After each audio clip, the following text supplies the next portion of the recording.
to another video. Today we're going to be unboxing my Elgato 4K 60 Pro streaming card. So I bought this just to start doing more kind of capture footage, and this is the best one available from Elgato at the time. I've had good luck with their products in the past.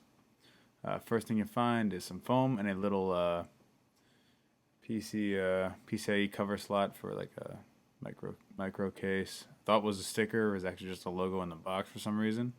Don't know why they did that. And then we also have the card itself, which is in the anti-static bag. As you can see, this is for full-size chassis versus like a micro ATX or mini ATX or something of that nature. And then there's some simple instructions, including just basically saying, hey, this is what this is. Comes with an Hdmi cable, which is always nice. It's actually a pretty hefty one.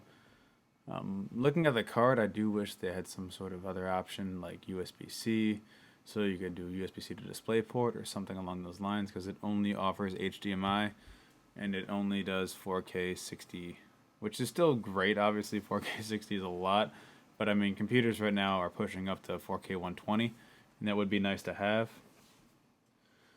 One other thing I did notice after using it for a little while, it's capped at 60 regardless of what resolution you're at, so you could be at 1080p and still only capture up to 60. I feel like it would be nice if they could just have 120 or 240 or something along those lines.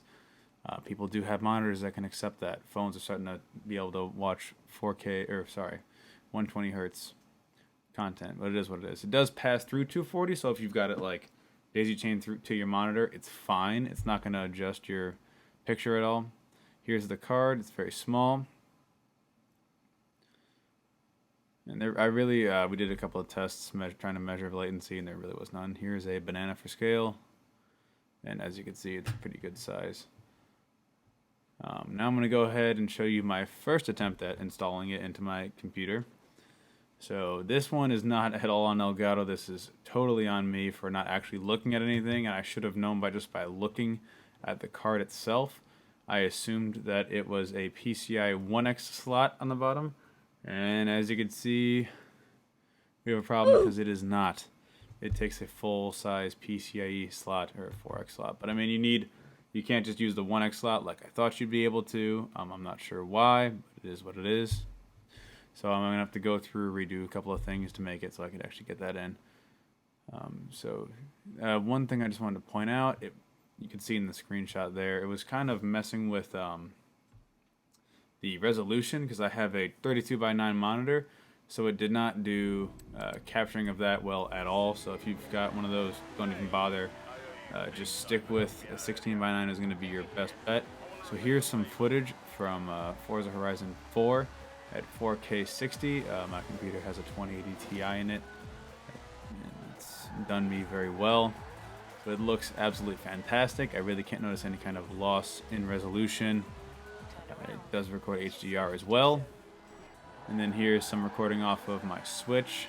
This is just Untitled Game, which is a lower res game. So it's only going to record at 1080p here, but it still does look good. It doesn't cause any latency issues. The audio sounds great. A couple of things I wish the software changed.